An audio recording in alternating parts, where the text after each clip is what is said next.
আসসালামু আলাইকুম, welcome to জান্নাত টিউটোরিয়াল। আমার আজকের রেসিপি রমজান মাসের স্পেশাল ছোলা ভুনা বা বুট ভুনা। সেই সাথে থাকবে সপ্তাহ জুড়ে সংরক্ষণ পদ্ধতি। তার আগে যারা এখনো আমার চ্যানেলটি সাবস্ক্রাইব করেননি, প্লিজ সাবস্ক্রাইব মাই চ্যানেল।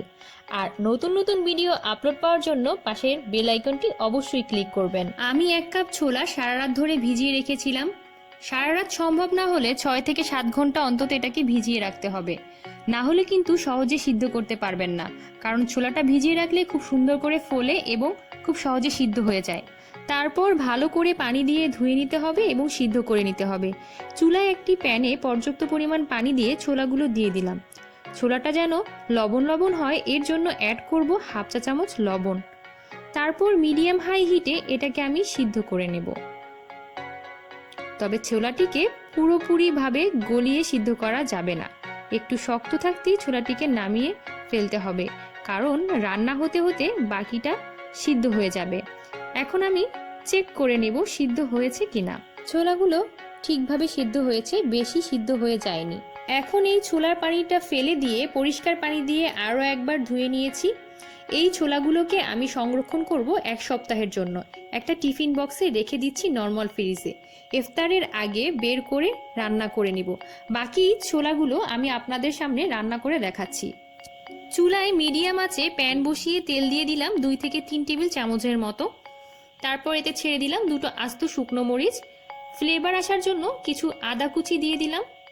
তারপর এটাকে নেড়েচেড়ে একটু ভেজে নিলাম। ভেজে নিয়ে এর ভেতরে দিয়ে দিলাম পেঁয়াজ কুচি, একটা বড় সাইজের পেঁয়াজ আমি কুচি করে নিয়েছি। পেঁয়াজটাকে নেড়েচেড়ে একটু হালকা সোনালি করে ভাজতে হবে, বেশি ডিপ করে ভাজার দরকার নেই। তারপর এতে দিয়ে দিলাম আদা রসুন বাটা 1/2 চা চামচ,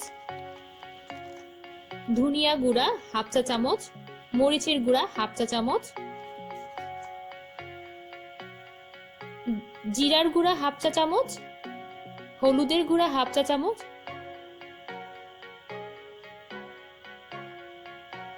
আর লবণ পরিমাণ মতো। মশলাগুলো যাতে পুড়ে না যায় তাই অল্প পরিমাণে পানি দিয়ে দিলাম।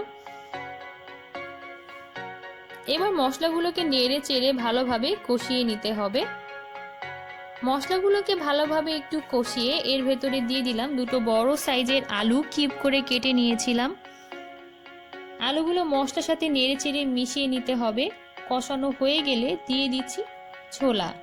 এটাকেও নেড়ে চেড়ে কষিয়ে নিচ্ছি মিনিট 2-এর জন্য। তারপর অ্যাড করব 1/2 কাপ পরিমাণ পানি। বেশি পানি দেব না, কারণ ছোলাগুলো অলরেডি সিদ্ধ করা আর আলু কষিয়ে অর্ধেক প্রায় সিদ্ধ হয়ে গিয়েছে। তাছাড়া চুলার আঁচ কমিয়ে ঢেকে রেখে এটাকে রান্না করব। তারপরে এর ভেতর দিয়ে দিলাম কিউব করে কাটা একটা টমেটো আর 2টো আস্ত মরিচ। যতক্ষণ না সিদ্ধ হয় ততক্ষণ পর্যন্ত আমরা এই ছোলাটিকে রান্না করব। মিনিট 3 পর গরম মশলা ছিটিয়ে দিয়ে 5 মিনিট এটাকে রান্না করব। 5 মিনিট পরে ছোলা ও আলু দুটোই সিদ্ধ হয়ে গিয়েছে, দেখতেই পাচ্ছেন। এবার যেটা করতে হবে, ছোলার মিশ্রণটাকে গা মাখা ও আঠালো করার জন্য কিছুটা আলু একটু থেতো করে নেব। এতে করে এই আলুগুলো গলে যাবে এবং ছোলার মিশ্রণের সাথে মিশে গিয়ে একটা গা মাখা ভাব নিয়ে আসবে। এটা কিন্তু দেখতেও যেমন সুন্দর লাগে, খেতেও কিন্তু তেমনি অনেক মজা হয়।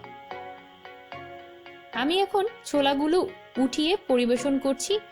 এই ছোলাগুলো কিন্তু একটু ঠান্ডা করে খেতে বেশি ভালো লাগে মুড়ির সাথে মাখিয়ে। এর উপরে আমি কিছু পেঁয়াজ বেরেস্তা ও ধনিয়া পাতা কুচি দিয়ে পরিবেশন করছি। আপনারা বাসায় এটা অবশ্যই চেষ্টা করবেন এবং আমাকে কমেন্ট করে জানাবেন কেমন হয়েছে। আমার এই ভিডিওটি যদি আপনাদের ভালো লেগে থাকে তাহলে প্লিজ আমার ভিডিওটিকে লাইক করুন এবং পরবর্তী নতুন নতুন ভিডিও পাওয়ার জন্য আমার চ্যানেলটি সাবস্ক্রাইব করুন। সবাই ভালো থাকবেন, সুস্থ থাকবেন। আল্লাহ হাফেজ।